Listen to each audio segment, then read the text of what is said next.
Hey, Austin, welcome back to Smack Talk. Hey, Jared, welcome back to Smack Talk.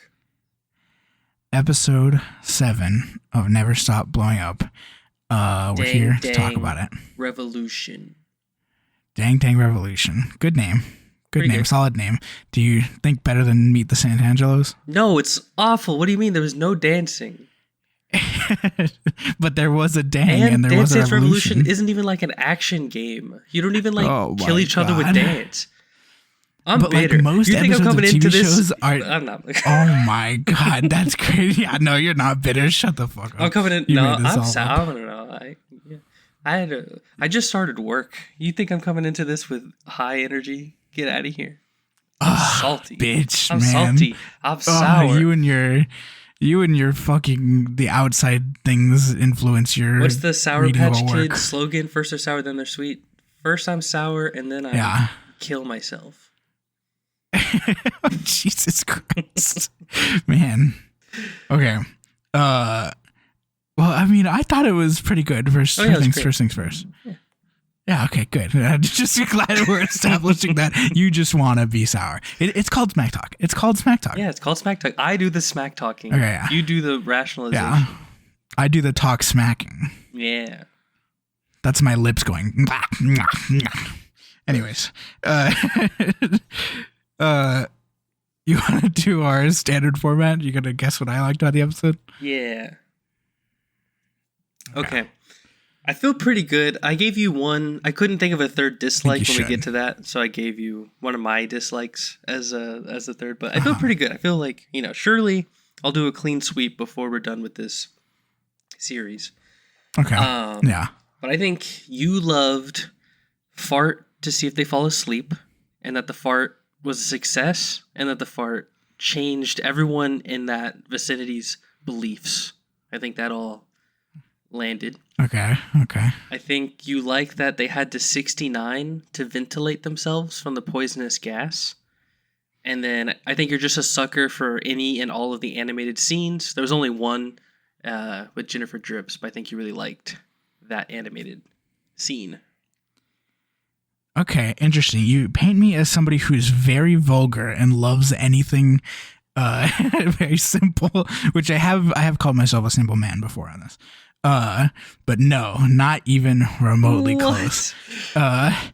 This is going to play interestingly, because the problem is that I had a lot of positives for this episode. Yeah, negatives were hard because I think there wasn't anything, just like we've had for a couple of episodes. I had to be very nitpicky, especially when I was like talking about Iffy's little weird woe last episode. Like that was a nitpick. I had to do the same thing this time, but mine were very specific this time. I am a big person for like big emotional like moments, and Dang's call to action at the radio station with the music playing and the fucking like, it feels like he had it written. He was like, you all you gutter punk scumbags, fuckers, and whatever. It was like, holy shit, either this is just really good improv or like he had this like a little bit pre-planned to say. But it was just so powerful that I was like, damn, this is that moment in the movie. This is what would happen. Like, Dang, for some reason, outside of the action movie, is like, what's that? There's like a pirate radio movie, like coming of age movie that I saw a long time ago. I don't even remember what it's called. Lemonade Mouth. But no, Radio Rebel. No, it's just it's one like it's like an 80s or 90s movie or something. Maybe early 2000s. Is it with Robin Williams? It might be. No, that's different. I think that's like Good Morning Vietnam or whatever. Yeah. No, I'm talking about like you wouldn't guess it. Like it probably is more classic to our parents. You wouldn't get it. It's a small movie. It's but yeah, no. So that moment was just. I typed in radio movies into Google, and Contact was the first thing that showed up. Okay, no, that is just no. Yeah, it was Contact. The really big moment was all you aliens, extraterrestrials, and UFOs. No, it was something else. I think at the end of the movie, okay, here, like I'm going to describe this to you. At the end of the movie, they're like driving along and they have the radio station going in their car and they're getting chased and they're like, oh, we're making this final broadcast, and they like show up to a school. This may be a scene in Donnie Darko. I don't know. Like, that may be like, might be completely wrong. Anyways, Never Stop Blowing Up did it I great. typed in that Whatever exact it was, thing, whatever that movie and was, E.T. it's always going to be. Extraterrestrial came up. That's, I don't think either. But Taylor's going to kill me if for some reason that was it. Whatever it is now, it doesn't matter because Never Stop Blowing Up is it now. It's it now. It's done it, and now I'm excited about it.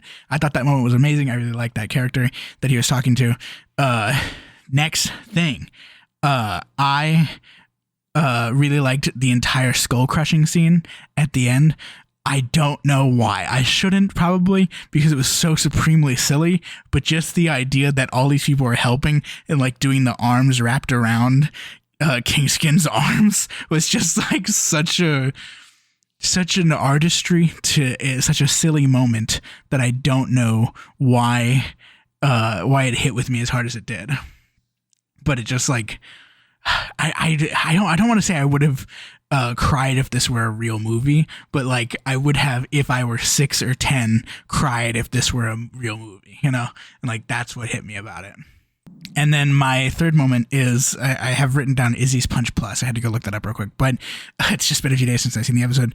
But Izzy punching G13 Reika / Usha and like knowing that something's going on and that whole like stare down of like we were supposed to go on this like old woman's retreat or whatever, and then Reika just goes like you can go alone or whatever is very making something that wasn't super that funny to me before except for like their executions of it into something that's a little emotionally compelling. Like obviously it's not that emotionally compelling, but in a movie like this would be the moment, you know, where like the team starts fighting each other and it gets really fucked up or whatever. And so just seeing what is usually Izzy's very silly approach to it become like, oh, this is a movie moment thing. It was like sort of the more perfect execution of the like, I'm going to do a sonnet to save my son or whatever thing. And like, it actually got executed well, you know? Well, all I have to say is I started this by saying I feel super confident that I'll get a clean sweep eventually, but a lot of the things you said are things I thought you would dislike, so I'm going to go for like an opposite. But that's crazy. Also some of the things you said are my dislikes, so we'll I guess we'll fight about it when we get there. Okay. I also just want to give an honorable mention to Brennan's line where G13 says like my feet have never been warmer, and he just goes my feet have never been warmer because he's talking about the piss, and I just think that that's I almost put that as one for you, which is how I'm transitioning to your likes, because I just think it's such a unique line that wouldn't come about otherwise. Like that joke doesn't work unless somebody's covered in piss.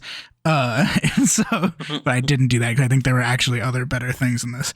Okay, what you liked. I think you liked the fart and fall asleep. I think that that's the kind of batshit insane, nutsy kind of thing that you would try, and that you think it's the natural conclusion of how clumsy Deng has been with his character in the middle, and then how suave he was at the beginning, and like finding the true middle point between that, and just doing like a bunch of work to make it happen. I think you also liked the not necessarily the call to action that I liked with Deng, but his interaction with the radio host. I think her name is Wolf Ann. Her name's Ann, but it's like Lone Wolf Ann or something. Wolfman Ann, yeah. But I think Wolfman Ann. Yeah, I think you liked that interaction a lot because of how much it like expanded like character work and like who's gonna like what is our goal here, like do we prioritize some character development while we're here, like take any lessons from this, but it was just I think it was necessary and it just added a lot, and I think you appreciate that.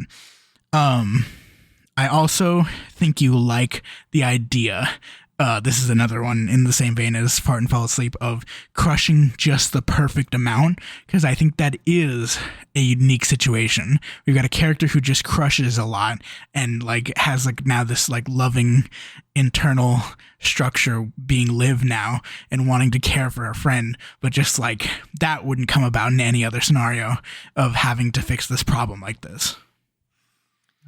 There's a sports commentator who like recently Soft got fired, was like more or less encouraged to like stop commentating just because they became too controversial. But like their thing is they would slam the desk as hard as they could and they'd go, no, now it's my turn to like talk. And that's what I want to do. I'm not going to slam my computer because people are sleeping already. But like, that's what I wanted. I want to slam the desk as hard as I can and go, no, my turn. Oh my God, he did it. Jesus, that was kind of violent, Austin. First of all, I'm just going to go in reverse order. No, I hate the skull crushing thing. I almost literally so many things. I had so many dislikes. I didn't know which ones to pick. That's crazy. I am a Wreck-It Ralph stan, and if your thing is crushing, then your arc, your reverse thing, should be like not crushing or crushing. Like she's crushing for good. Rather, King Cena's crushing for good. Liv and King Cena crushing for good, but like it's not the right thing. So in my predictions, I will tell you what I think the correct crushing moment is. This is not it, and it's a lot of people's fault. It's Reika's fault. It's Alex's fault. It's Allie's fault. It's Brennan's fault. Big Brennan's fault. The only people who are not to blame here are Jake and Iffy, and I think if I'm remembering correctly, Izzy. But like, I'm mad at all of them that happened for the most. No wait, Iffy puts his hands in and helps. Iffy's wrong too. It's just Izzy. Jesus. The school you're starting changes you, dude. I don't like it. It's wrong. I'll tell you what the right thing is later, but no, skull crushing, dumb, and like I'll get into it in mechanics, but the fact that Brennan forced it to occur, I hated it. You're gonna break my heart here. What's wrong with Dang and Wolfman Ann? I'll get that in a second. The second thing you said, or what's another thing you said? That's going backwards. That's what I said. Okay, well that one's kind of correct. I didn't necessarily love Jesus. I didn't necessarily love Wolfman Ann as like a character, but for me it felt like that was Brennan really signaling that Rashab does exist and this is the Rashab in this universe, and like they've been stuck here for 30 years, and that's why like the Rashab connection in the real world is like kind of unclear because like that counterpart is stuck in this world in the Never Stop Blowing Up universe, but there's like allusions to like, hey, you listen to the radio and like that's how we stay connected, and like they do one or two other things that just really makes it seem like Wolfman Ann is the equivalent of Rashab, and I just really like that. Yeah. I don't think we're getting close to the end. I don't think we're gonna get anything more than that with the Rashab connection or character. So I think I just got to take what I can get. That's a storyline that I'm invested in. If that's all I get from it, so be it. I liked it enough. So that's good. Tell me your other prediction. It was fart and fall asleep. I thought you liked that. Oh, no. My dad banned the word fart in our household, so we can never say it. So kind of by default, I don't really like when it happens. It's just like ingrained in me to like not like that. But also, the bigger reason why I don't like it is because Jake wanted to take it back. I think Jake was just kind of being funny and like blurting out something. And then I don't know. Like, I'll spoil the pyramid. Brendan's at the bottom. I'm mad that Brendan was forcing things to occur when people wanted to do take backsies, and we're like kind of just joking, but we force jokes into reality, and I don't like that. Don't do that. Sometimes I'm just riffing, but I want to like still be serious with my character. Don't make my riffs reality. Riffs are not reality. Okay, bitch. I'm gonna hold you to that. We haven't started our session yet, but riffs are not reality. If I say I want to take that back, I was just kidding. Then let me take it back. It didn't actually happen. We're playing D&D and we're like role playing, but know the line. Know the line. I think to me, it's just so of this world that it's okay for me. But yeah, you're right. Usually, I wouldn't encourage it this much, but like in practice in this world, it does really well with the roles and like how cheesy the system is, you know? It's fine. I had a good time. I probably laughed. I remember laughing, but I don't like it. It's not neither of those things. Or wait, well, the skull thing is one of my official dislikes, but the fart thing is whatever. I thought it was still good enough where it might be one of your favorites. So like, it's fine. Anyways, my other two favorites. I really liked the whole sequence of where they're trying to leave a note that says Nitro did everything, and just a lot of the jokes that were being spit out there. And when Brendan finally says that Izzy has to write signed by Jeff Manhattan at the very bottom. Yeah. That's probably my hardest laugh in this whole campaign so far. So I had to put it as a like. But I just really liked all the mechanics that were happening with that note. And then I really liked when Iffy had to do a drive check when he wanted to like flip the hog and tail whap it in front of someone's face. And Drive the hog. I don't think I vocalized this in the first episode or two, but I was like, I don't really like that drive is like its own thing, because like drive is so limited to cars. I wish it could be like a different And that word. was before you knew it was also animal handling. Yeah. And so now that drive is also animal handling, I'm like, okay, that's super cool, and I like it. So. I do really like the visual of taking the horn of the hog and gear shifting it. Yeah. That to me is a funny joke. That is solid. It was super good. I felt like that was breaking the rules in a really fun, interesting way. So yeah, I like that a lot. Okay, and then my other one, the other one, I did like Wolfman Ann, but I like that Wolfman Ann was like a reference to Rashab. Oh, okay, got you. Yeah. Okay. And then I like the Jeff Manhattan note, and that drive is also animal handling. Man, okay, that's wild. We had some interesting opinions on this one. I will say, I don't know. This episode was really good to me. There are some stuff that I can see that like why you would dislike it. But I'm trying to roll with it, Like every episode compounds onto what the actual work is. So, yeah, that is a little bit of my approach. Sure. All right, ready for dislikes? All right, you want to take us into dislikes? Yeah. Okay.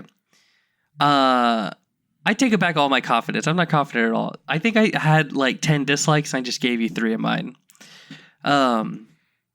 Maybe 1 I'm confident with, but enough prefacing. Number 1, I, and by I mean you, don't like that King Skin's real name is Steven Skin.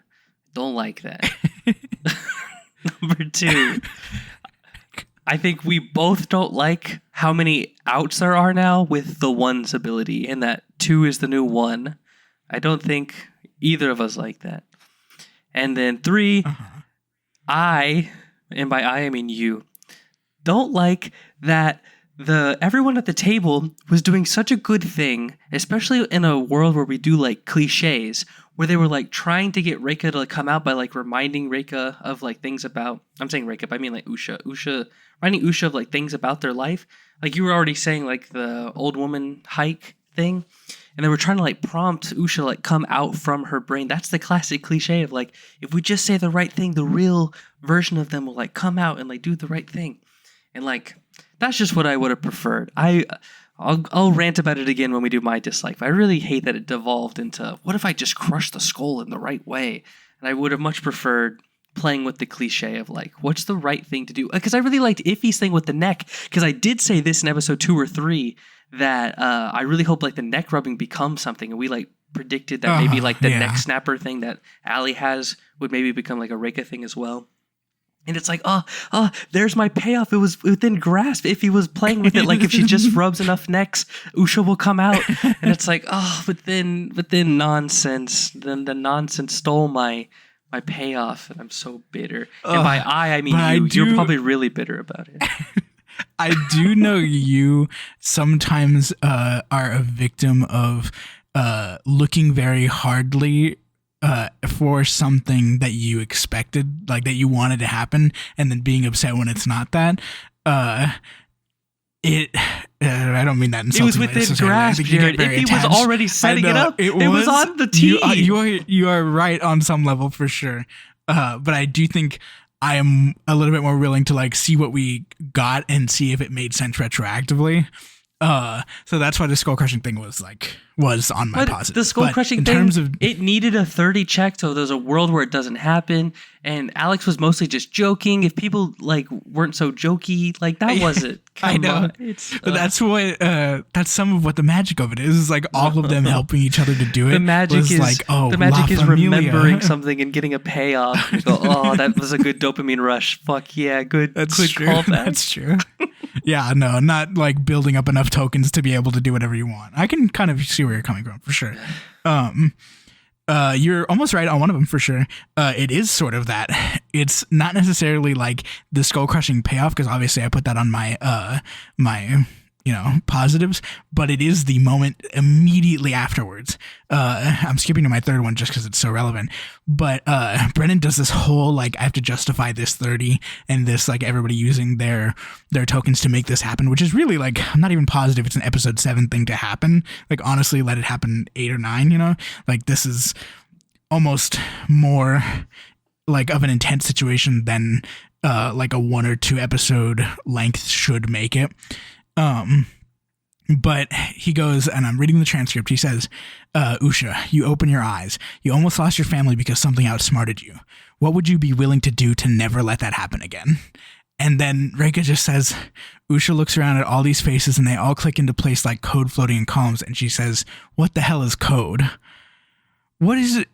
He's giving Reika, the player, an opportunity to be like, hey, in terms of this character arc that you've gone on, what have you lost because of it? Or like, what have you done or gained even? Like what has changed about you for going through this?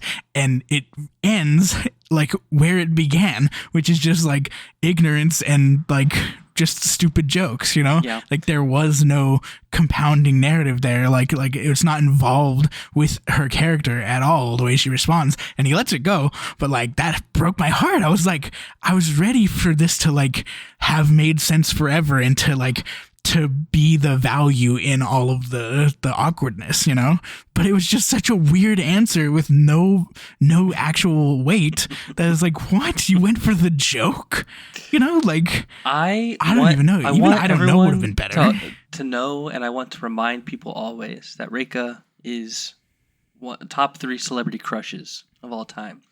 And I was already toying with this idea, and I noticed that too, but didn't form it as eloquently as you just said.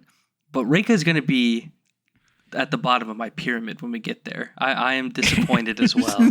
Brendan's going to be the bottom, but Reika's going to be second to last. And like, well, here's the problem with this whole thing is that we are like negatively smack talking this thing in ways that like I am challenging that a lot of people don't talk negatively necessarily about this unless it's like of the people themselves. Reika deserves to be at this table as a genius and like set all this shit up that I'm like hoping for the home run on. Like that's what I wanted. I wanted the home run that like we set up these bases are loaded thing that Reika created and like helped us get to. And that's just like, oh no, we were right there. Like that's my back rubbing thing is like, oh no, just say something that makes me go, oh, okay, all this made sense, Yeah. I agree. Like it's all in fun and love, but like I want to imagine this as a real TV show, and like we fantasize like, what if when they animate it one day, treat it like a real TV show? Well, it's like, well, you deprived us of a cinematic moment, and like, yeah, that's not only that, but I am using it on some level as like, hey, like this is how I would get better if I was even good at all, and also I would hope that even when I'm like, God forbid someday that this is the level that we're at, I would want to still be knowing where I could get better, Mm-hmm. It's just the type of direction I want to go. It's something like as emotionally involved as D&D can be. But anyways, yeah, that's just one of my fucking negatives. My other 2 are very small. One of them was just they describe, Jacob describes like the saxophone note that's playing as he's flying through, and they play what might be the worst sound font saxophone note I've ever heard. Like, I go on fucking... I watched it on my phone and I thought something was like playing on like another app, and I was like, what the hell? And I was like looking at this. I was like, what the fuck? Like, honestly, like what they were going for, it was almost the right note. And I think like it was obviously going for like, like that's what it was doing, but the person who was doing it, I guess, doesn't know that reference, and so just did what was exactly described, which is a bad description of what it is, because it's really like it's like a saxophone trill that like fades out, and they just did saxophone note that holds. And it's like, what? I guess I don't really get the reference either, because to me in that moment it would be like an electric guitar chord, or like a riff would be like the thing. I hear the saxophone. I don't know where I know it from, but it is that where it's like, it's almost like The Incredibles, like ba-da-da-da-da, sure, okay. But like it's just with a 1 note or 2 note trill of that, like in a spy movie, That makes sense. I guess I just don't know it, but I kind of just retconned it in my mind and pretended it was an electric guitar, so it made sense in my mind. But yeah. My third one is just this is a very small one, and it is a nitpick, just like with the iffy one from before. But it's just Jacob turning to Allie and going, "Hey, don't be so silly," because I think a joke like that, which is obviously a joke, would just make me as Allie go, "Was I being too silly?" And I'd get really insecure because it was just delivered so flatly that I would feel bad if I got told. I'd be like, "Oh my God, I'm being too silly." And so seeing Jake do that and kind of like take time like in between people talking, because he almost tries to say it. And then he, like everybody keeps talking over him. And then there's a second or two that passes and people stop talking. And he goes, and then he like butts back in and he's like, "Allie, don't be so silly." And it was like, what? No, that would make me like, oh, this had to be said. Sometimes you just make a little joke at the table and it comes off weird. But honestly, even between Allie and Jacob, it's probably fine. I would feel weird about that. And seeing the camera on just Jacob do it, I was like, oh, no, I feel bad. I feel like for me, I know exactly what you're talking about, and I thought about it too, but to me, it's improv and it's like validating a negative statement. So Alex said negative statement, and then you're yes-anding it of being like, yeah, you are too silly, calm down. Okay. That's how I interpret it. But I feel you. Okay, I see. But yeah, that's, pretty much all. Like, I didn't have any other negatives written down for this episode. I think everybody like contributed really well.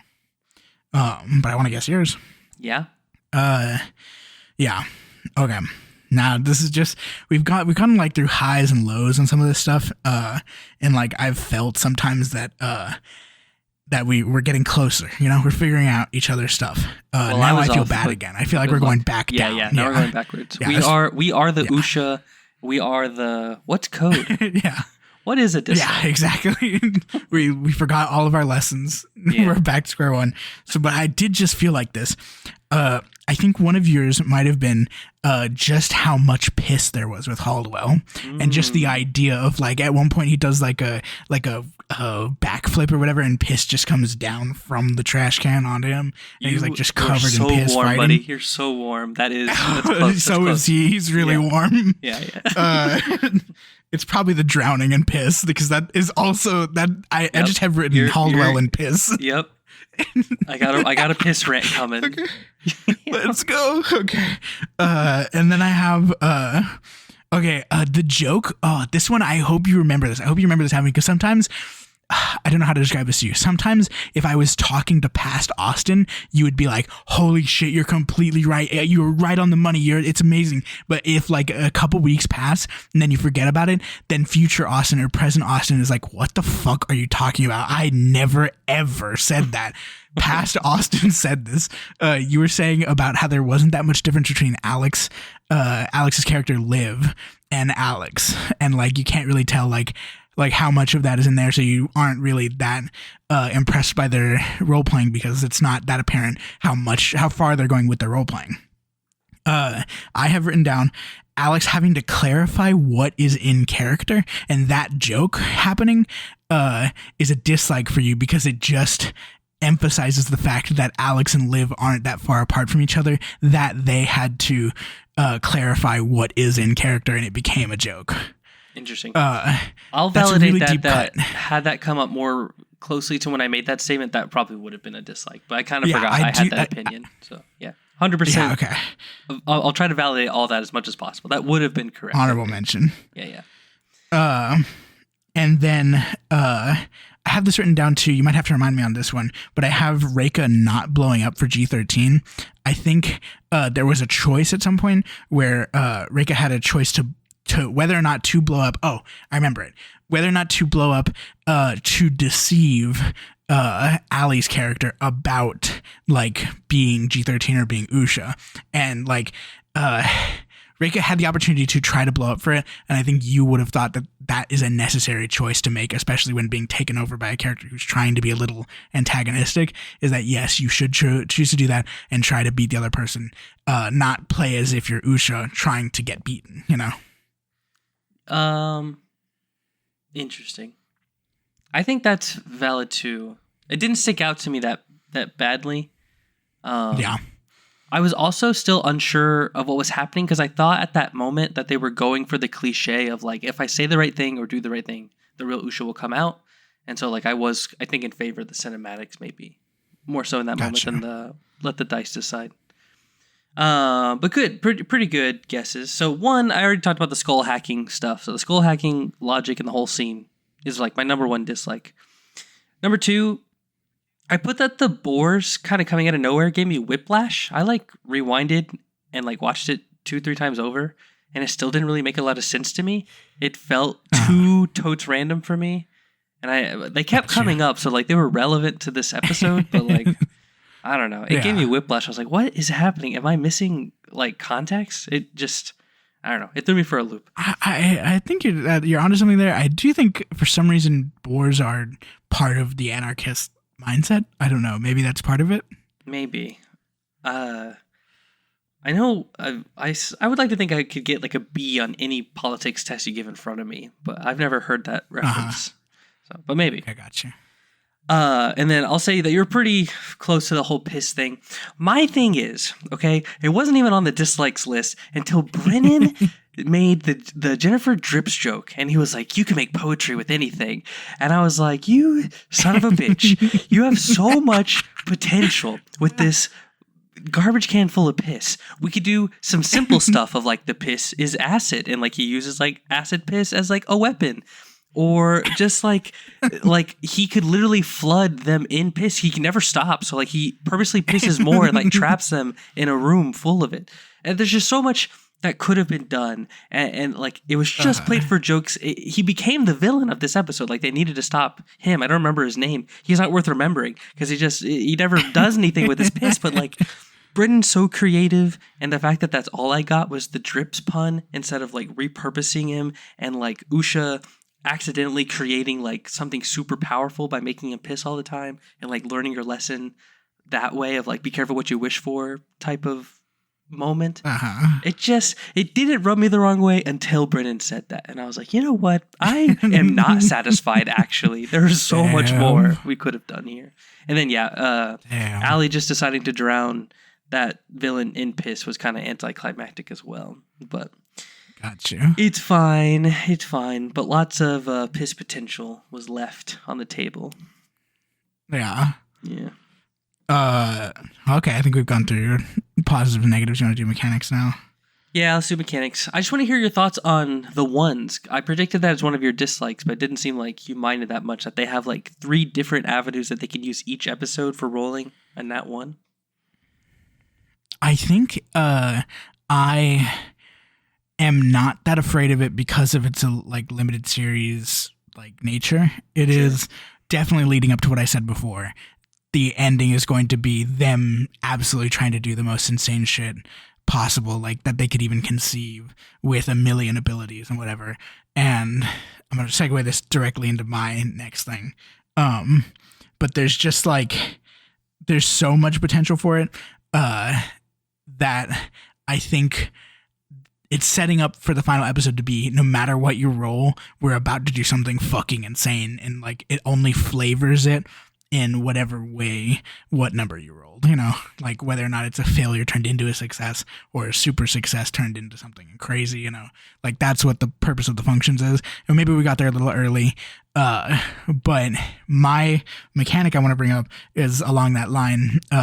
You don't know this because you don't watch the adventuring parties, but I have to explain this to you because I'm pretty sure they're going to explain the next episode and I want to hear what you have to say about it. They just unlocked the final suite of abilities because they all have a D20 now. And they have multiple abilities they can do when they roll a nat 20 now. One of them, I can only remember 2, but they're both cool. When you roll a nat 20, you can choose to restart that track at a D4, but now all of the, I'm pretty sure it's all of the rolls you make are with advantage. And so you like roll 2d4 and take the higher roll, which is whatever. Cool. But the real one that I want to talk about is that on a nat 20, you can choose, instead of doing that, you can choose to keep the nat 20 and become the DM for 60 seconds. the time starts when you say that you want to use the ability, and you can't start DMing until you get into Brennan's chair. And but you get to become the DM for 60 seconds and say what happens. And it's an insane ability that I think sounds really, really fun, especially because a lot of these people at the table will not have their time DMing for Dimension 20. So seeing whatever nonsense they do, or like how they manage to do in the improvised scenario, or even if they do anything at all, is extremely interesting. And I want to see it played out, but it also is sort of what we were talking about with the ones. It's just now starting to be the die is flavor for how crazy your success is, you know? I predict that I will hate it, and I think I'm just coming at it as an untrusting person, because 60 seconds doesn't feel long enough to where even if you wanted to play it with good intentions, there's just not enough time. So I feel like it's just going to be them rattling off crazy things that occur, and then Brennan will step back in and try to justify everything that just occurred. And like, that's fine, but I feel like that's the only way that can go. If it was 5 minutes, it is. I feel like maybe you could play it straight and like truly just DM and make some crazy decisions, but not just like rattle them off. Yeah. I think what you're describing is what's going to happen. But I think that's the game of it, is that like, almost if I were trying to justify this like story wise, I just fully predict. Sorry to interrupt. I fully predict, like, if Izzy gets that ability, Izzy goes to the chair, and then is immediately like Jack Manhattan gets undivorced, and not only that, but gets like 3 wives, and his son decides to turn into a good person, and is never bad again, and everyone who's stolen decides to turn themselves in and return all their items, and just like rattles off like a bunch of like diplomacy. It's just like, okay. I want to have more faith in them than that for sure. But you are right that could be what ends up happening with it. I know for a fact one of them gets it in this next episode. I want to hear who you think would be best to do it. The best person to get it would be Jake, I think. I think Jake honors the game more than the pit. Interesting. Do you want to know who gets it? It's in the trailer. No, it's okay. I'll wait. I think the worst person to get would be Izzy. Second worst would be Allie. Third worst would be Reika. The reason I put them as second and third, because I think they enjoy breaking the game more than honoring it. Fourth, I would say Iffy. Fifth, Alex. I don't want to be an Alex hater, but I just don't think Alex will say anything that crazy to like. I think anything Alex says can be justified, and then I think Jake will be the best, because I think he'll actually be as good of a DM as possible. Yeah, it is still a pretty unlikely scenario, because you have to get a 20. You can't like roll a 19 and use tokens to get it. You have to roll a 20. So it's still like 5% chance for any character, and it has to be on that track that they need it, you know? Yeah. But yeah, I guess we'll end up seeing. I just think it's wild.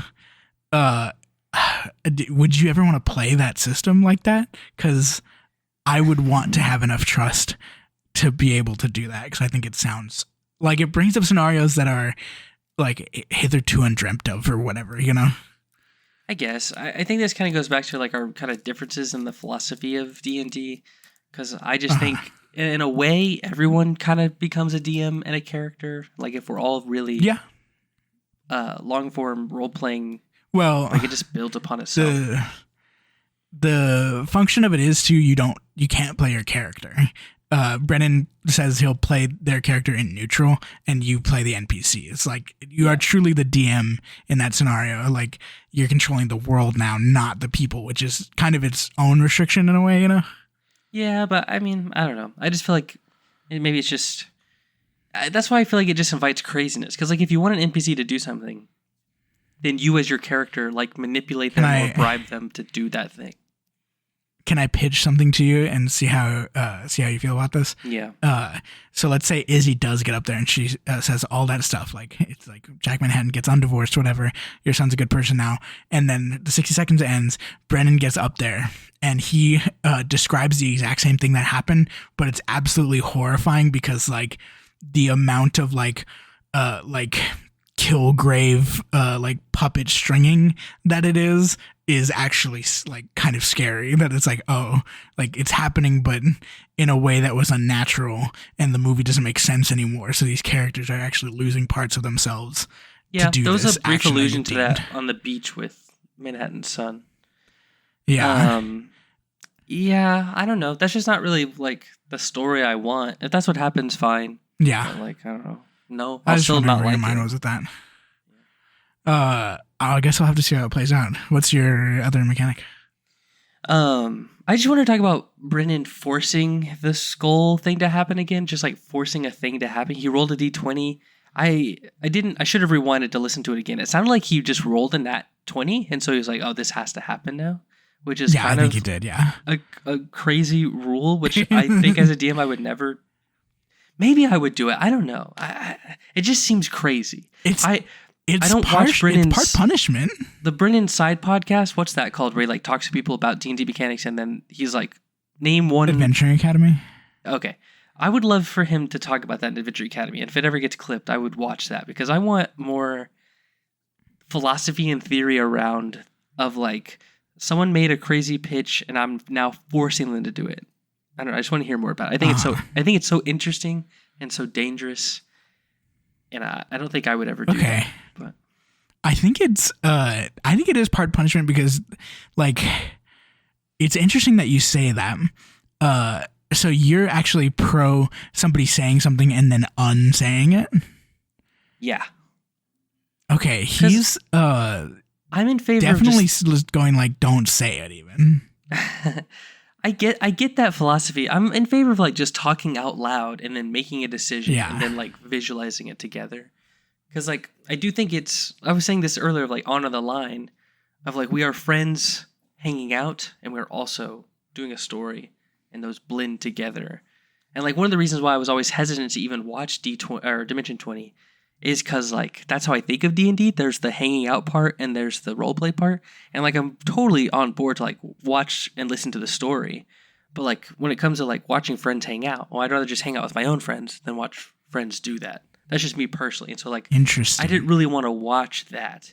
But to my surprise, watching this all the way through, I'd say that's only like 5% of the show of like where it feels like friends hanging out, and it is like 95% For sure, story. but I think they're a little less divorced than you think they are, because to me, what's so interesting about a lot of the character decisions is like where they come from in the person that's playing, and like when you see a person play different stuff, you still see like some of the same colors coming through, you know?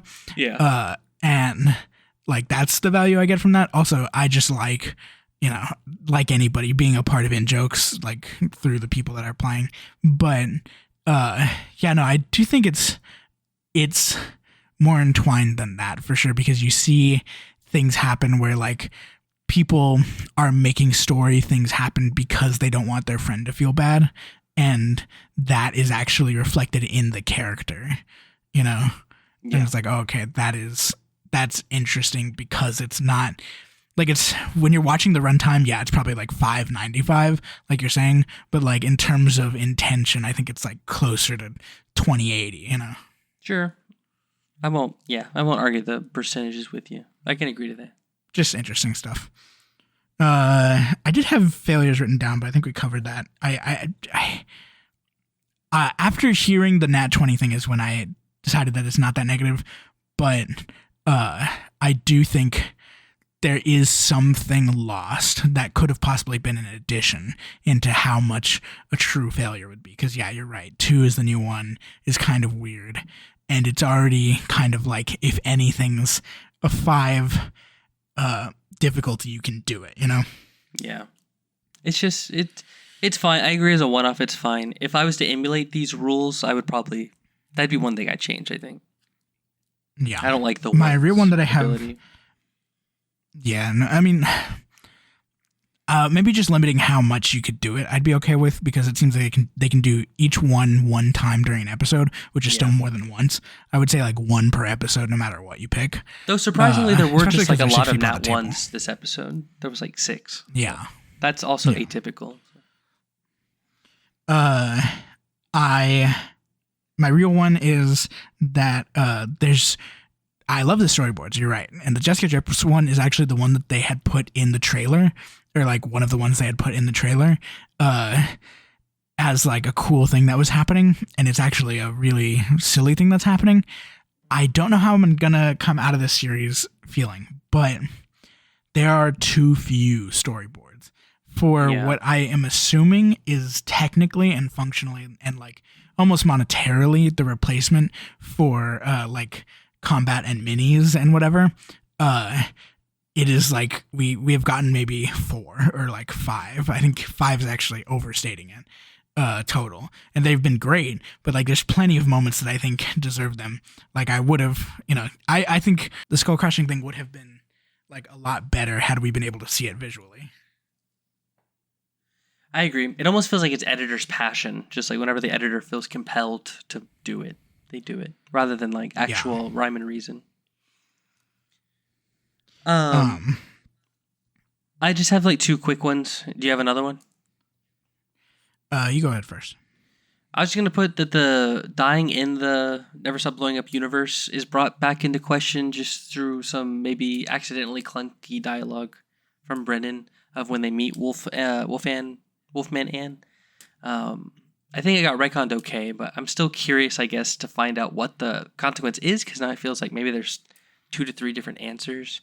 And then by extension... It feels like it's all consistent. What's the inconsistency? Wolfman Ann implied like when they die, the movie resets. I don't think they said when they die. I think they just said while they've been there, the movie resets. Maybe I'm wrong about that, but you might be. Brendan, right. like I think, tried to fix it back to that, but like Brendan definitely said, like every time I died, like the movie resets. My consequences have no action. It doesn't matter. So all I can do is like save the innocents, and that's why I started this radio show. The real thing that confused me was that it sounds like she'll be able to get out if she wants to, which I thought it was like a one and done. Like if you miss your chance, that train doesn't come back, Yeah.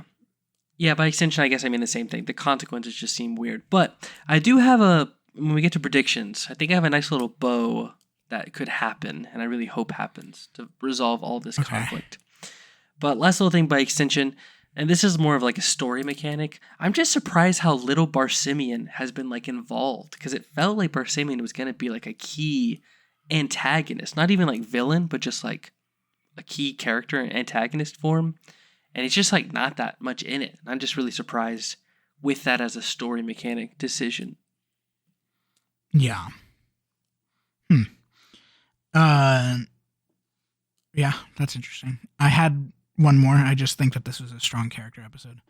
And we're starting to finally get into a lot of the character arcs and stuff. And I don't know, even people who have not delved that far in are doing it in a way that I think is a little bit more efficient than they were doing it before, with the little time they have each at the table.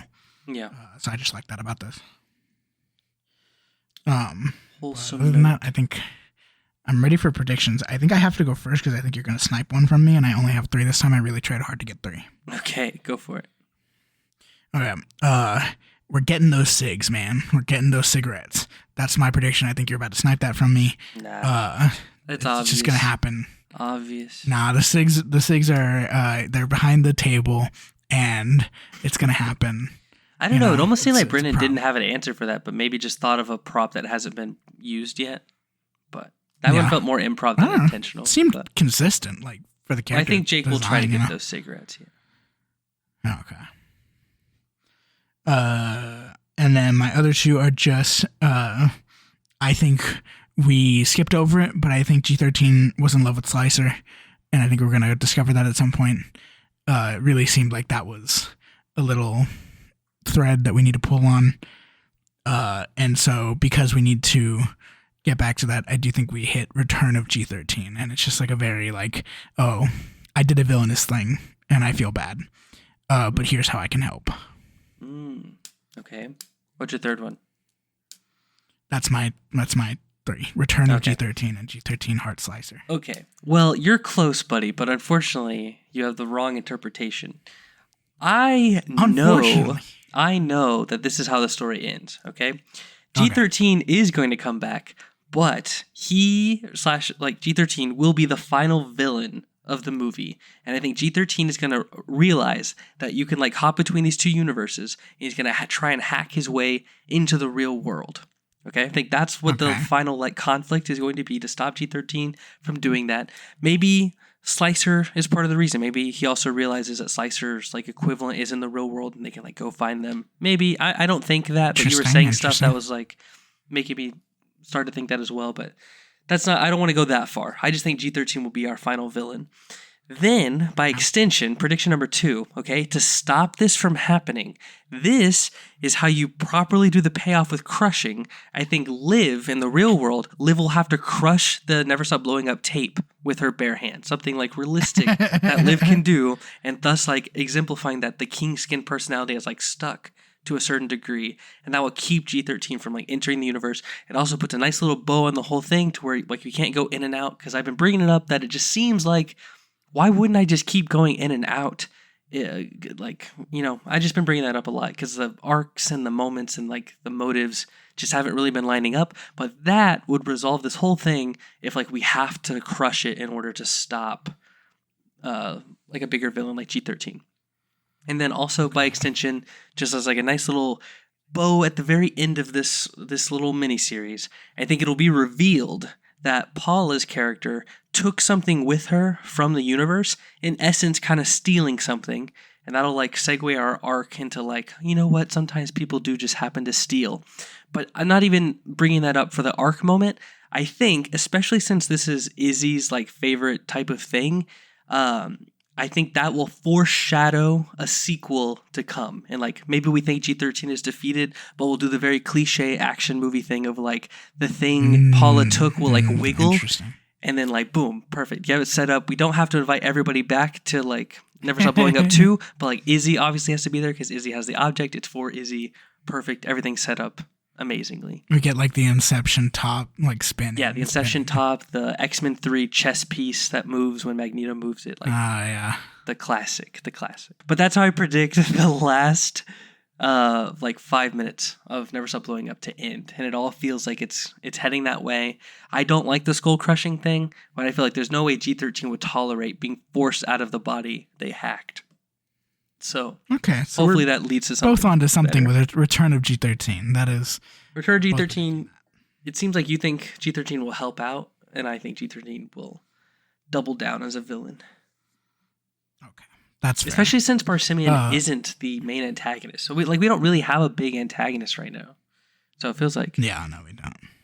Yeah. Okay. Pyramid. First up at the top, I've got Jacob. Me too. I just think there was a lot of really good stuff going on with him this episode, like a lot of, some silly stuff, the fart and they fall asleep, whatever.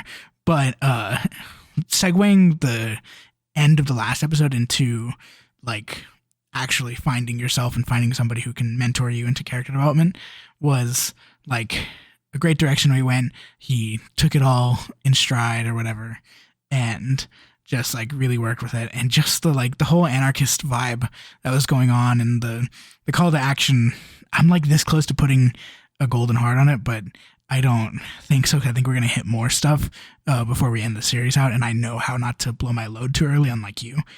So far, I haven't been even tempted to use my third golden heart yet. So. We still got 3 more episodes, baby. I feel like the ending will get one, but like, I don't know. So far, I feel correct in my placements. But other than that, just really good energy and as always, really clever improv. Yeah.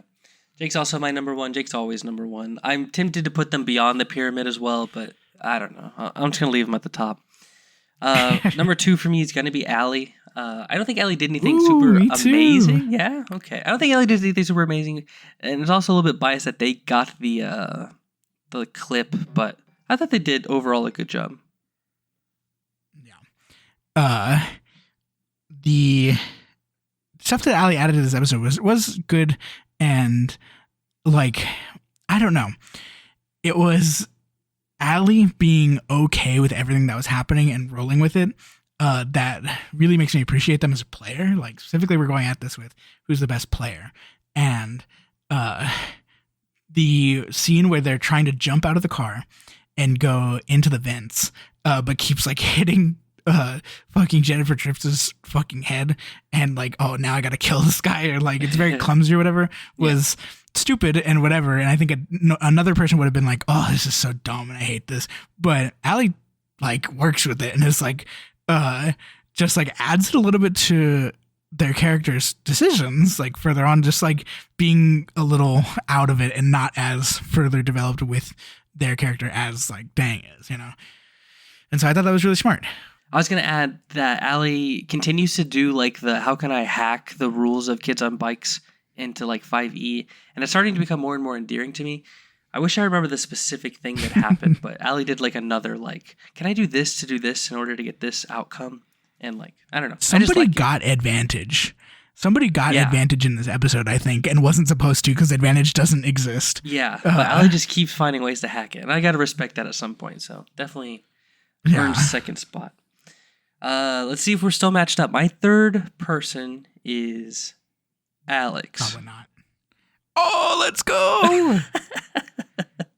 That's crazy. I don't know. I just vibed with it this time. Like, I still feel like Kingskin's still like as like a character in the universe, my least favorite of the 6. But like, I don't know. Kingston just did enough different things for me this time that I did vibe with that character. Yeah. I do think Kingskin just did a good bit this time, and like Alex's character hasn't been that involved except for the plot, I feel. And there was like an opportunity for them to be more involved during the race, but it just kind of like pittered out there. But here it was like, and I know this was a negative for you, but like Alex going for the crushing thing and like committing to it was like accepting a crazy enough thing and like setting up for this moment for everybody that for me was like, oh, you're bringing this to the table. You're allowing for a moment of like group unity and whatever to bring our friend back, you know, like going into the last 3 episodes, that is a story point that I think we have to hit, is like everybody being on the same page with each other, you know? Yeah. I think I tried to say this earlier. I don't even blame Alex as like the key person for like why that occurred. I think just the table was really in the mood to honor like crazy ideas and riffing, and so like that's more why it occurred. But like I agree that the sentiment was there of like, oh, this could maybe be a good chance to tie in what I've been doing into something more meaningful. So like I can appreciate that. Yeah. So yeah, my third was also Alex. We talked about that. My fourth is Izzy. Yo, I think Izzy's that's crazy. That's crazy. Is Reka last?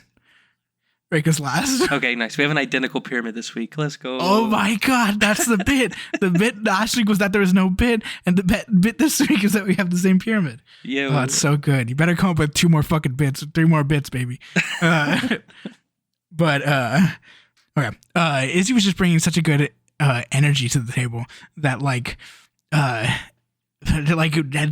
fighting with G13 and that being kind of like the setup to, oh, we have to fix this. And I keep coming back to the skull crushing thing, but like, it's so silly, but the theming of the episode rides on a lot of this tension that it was like Izzy's actions that helped it be negative before it could be very positive. I kind of have to go back to Allie during Izzy's thing, because also Allie's accusation of G13 was so good. Yeah, that moment was so good. That's why Allie's up there, and Izzy's like along that same track of bringing this weird kind of tension to the table, but it just wasn't as strong. But it does bring a lot to this episode. I agree. If he was just like a true neutral for me, like Reka's getting last spot because Reka did bad, and we talked about some of those reasons, and like I just can't. I have to, even if they're my favorite student, sometimes they have to, get marked tardy or get an F or whatever. So if he's just kind of falling in the 5th slot because they were just true neutral, everyone else did something notable or bad. So I don't know if you have a true reason for Iffy to be number 5. I don't. I just think gear shifting the fucking hog is hilarious. Yeah, that was one of my favorite moments. That's like so good. Yeah. And I do still think that Iffy, probably the most consistently out of anybody, is bringing the most like expected play that is necessary in a world like this. Like when you played whatever, a superhero campaign or whatever, you got to do some superhero stuff, you know, and like if he's always playing the character that's going to do the thing from the movie, you know. I agree. And that's so nice to have, because it's maybe a passive thing, but it helps everybody at the table. Yeah.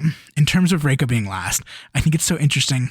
I haven't seen this season, Mice and Murder, but it keeps getting suggested to me on YouTube that there is one moment where I think Reika establishes something that is completely insane. Just like before with this stuff, like Reika rolls a nat 20 and this thing basically has to be true. I think that's what happens. I haven't watched it because I haven't seen the season, but it just keeps getting suggested to me. If you want to just also review it as the next thing on the channel, I'm down.